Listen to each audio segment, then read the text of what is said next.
안녕하세요. 저는 서울대학교 지구환경과학부 교수 안진호입니다.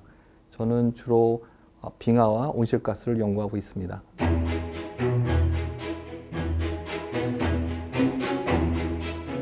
제가 하는 탐험은 온실가스가 어떻게 이동하는가를 주로 알아보고 있습니다. 근데 그 방법적인 면에서 남극의 빙하를 사용하기도 하고요.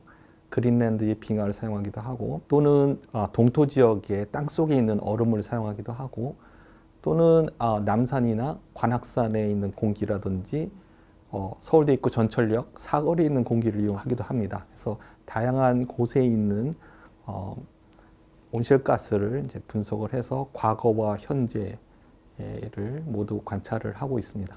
빙하를 가지고 연구하는 경우에는 빙하에 보면은 공기방울이 많이 있습니다. 그 공기방울은 옛날에 눈이 쌓이고 쌓이면서 눈송이 사이에 있던 공기가 공기방울로 남게 된 건데요. 그래서 먼 과거에 공기가 그대로 빙하에 보존되어 있기 때문에 저희가 그 공기를 뽑아내서 분석을 하게 되면 먼 과거의 대기의 성분에 대해서 알 수 있게 됩니다.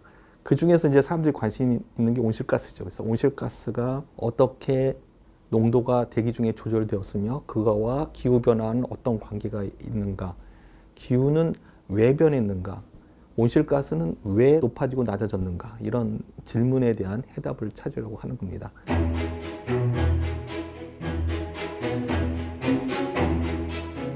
제가 2018-19 시즌에 갔는데요.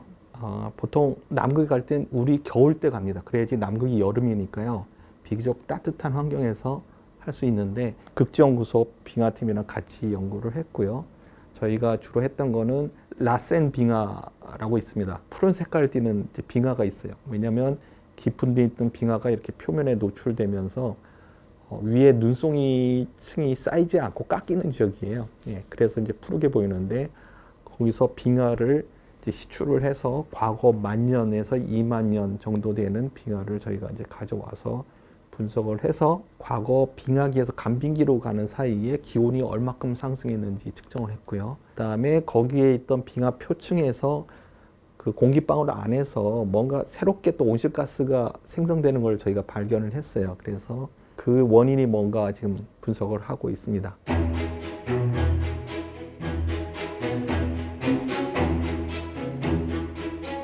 제가 주로 발견했다는 거는 온실가스가 어떻게 거동하는가에 대한 연구였고요.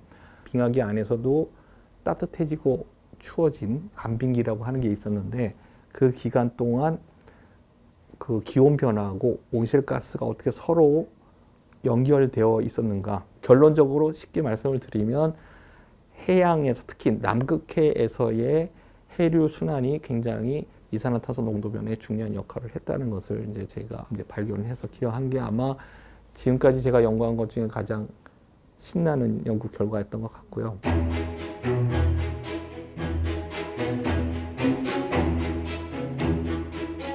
앞으로 뭐 신대륙 같이 제가 생각하는 게 있다면, 최근에 저희가 발견한 빙하 안에서의 어떤 새로운 반응들, 얼음 속에서의 저희가 그동안 보지 못했던 발견, 특별히 온실가스가 생성되거나 없어지는 반응을 발견을 했는데, 햇빛을 받는다던가 햇빛의 자외선의 영향을 받는다던가 할 때 생성되거나 없어지는 것을 저희가 좀 발견을 했습니다. 그래서 그 원인을 알아내고 그것을 얼음으로 이루어진 외계 혹성에서는 어떤 반응이 일어날까를 저희가 실험실 조건에서 재현해내는, 그래서 외계 혹성에서 발견되는 여러 현상을 해석하는 데 굉장히 도움을 줄 수 있는 그런 연구를 하려고 합니다. 굉장히 재미있게 할 수 있을 거라 생각합니다.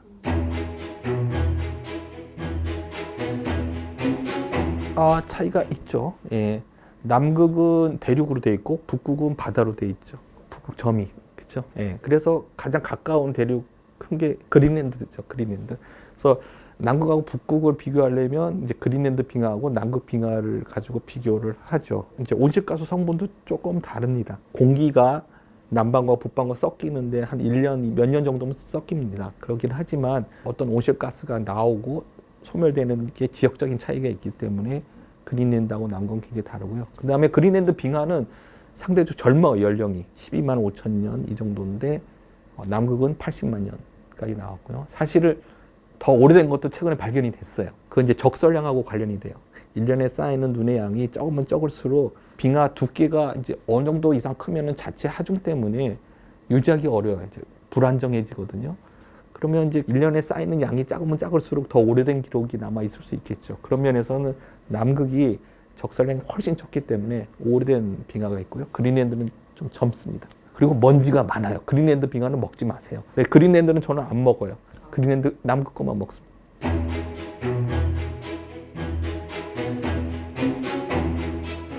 얼음 맛이 어떨까? 사실 그런 질문을 많이 받거든요. 지금 우리 눈 속에도 사실은 미생물들이 있습니다. 그래서 눈이 쌓여서 빙하가 됐다면 옛날 눈하고 같이 붙어있던 미생물들이 빙하의 얼음 속에 남아 있겠죠. 사실 그것을 먹는다는 게 위험할 수도 있어요.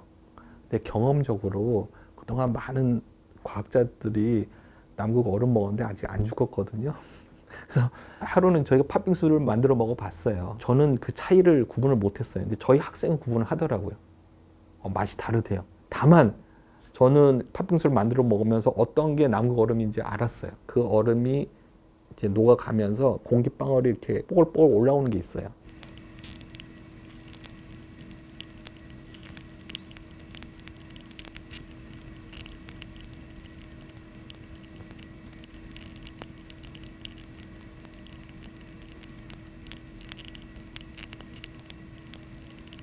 남극 얼음은 사실은 그 공기를 다 뽑아내면 부피로 한 10%가 공기예요. 굉장히 많은 공기가 들어있고요. 그게 이제 압축되어 있죠. 작은 공기방울로. 이제 녹이게 될 경우에 그 안에 압력이 높기 때문에 좀 이렇게 힘있게 나오게 되죠. 볼보가. 예, 그래서 눈으로 봐서 남극 얼음인지 아닌지도 알 수가 있습니다. 팥빙수를 근데 여러분이 요청하시면 드리지는 못합니다. 저희는 실험 목적으로 쓰다가 남은 거를 좀 사용하고요. 가끔 제 수업 시간에 제가 학생들에게 비계나 총각 주면서 만져보라면 안 만져보고 꼭 먹는 학생이 있습니다. 먹지 말라는데 꼭 먹어요. 그 저한테 와서 배가 아프다 그래요. 그럼 제가 물어봐요. 너 먹기 전에 손 씻고 먹었니? 손 안 씻었다 그래요. 제가 보기에 그 친구는 손을 안 씻고 먹어서 아마 배탈이 난 게 아닌가 싶어요. 근데 증명할 수 없으니까 드시지 마세요.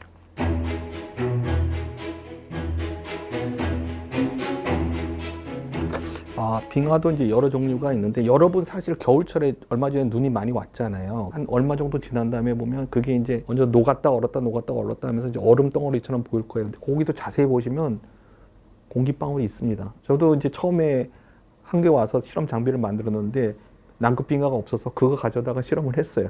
근데 이제 말씀하신 것처럼 남극이나 이제 그린랜드 특히 극지방에 가면 눈이 안 녹고 계속 쌓여요. 그게 50에서 100m까지는 눈송이층이 되는데 50에서 100m 이상 가게 되면 자체 하중 때문에 딱딱하게 이제 다져지게 되죠. 그래서 그 눈송이 사이에 있던 공기도 같이 압축이 되는데 이제 공기방울로 남게 되는 거죠. 그 공기가.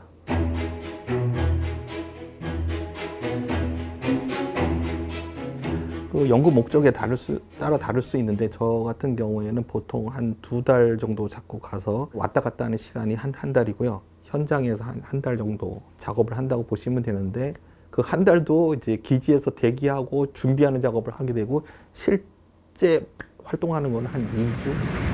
바람이 너무 강하게 불어서 지금 밖에 나가서 비추하기가 어려운 상황입니다. 체감 온도는 영하 한 4, 50도 될 걸로 예상합니다. 그 2주를 위해서 한 2달을 잡고 하는 경우가 많이 있습니다. 그러니까 뭐 자지도 않고 하는 경우도 있고 막 그 2교대, 3교대를 해서 막 일을 해야 되는 경우도 있고요. 가기 전에 계획을 세워요. 플랜 A, B, C, D 세우는데 A는 이제 제일 하고 싶은 거, B는 이게 안 될 경우에 하는데 보통 기상 조건이 제 마음대로 안 돼요. 그래서 플랜 A는 안 되는 경우가 많아요. 꼭 플랜 B나 C가 많이 돼요. 예, 그래서 항상 무슨 일이 벌어질지 모르기 때문에 이게 안 될 경우에 뭘 할 건지 그런 거를 이제 생각해서 가야 되고요. 최대한은 뭔가 우리가 배울 수 있는, 과학 활동할 수 있는 거를 순발력 있게 생각해내야 돼요. 예. 또 생각지 못했던 게 아이디어가 떠오르게 돼요. 현장에서 그 보면서.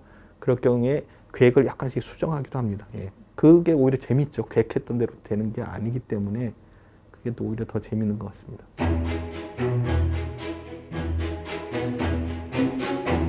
신난다.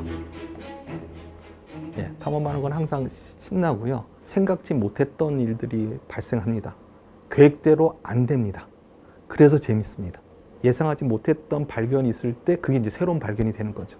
새롭게 저희가 뭔가 도전해 볼 만한 새로운 것이 생기기 때문에 굉장히 신나죠. 어떻게 표현할지 모르겠는데 그냥 신난다. 예.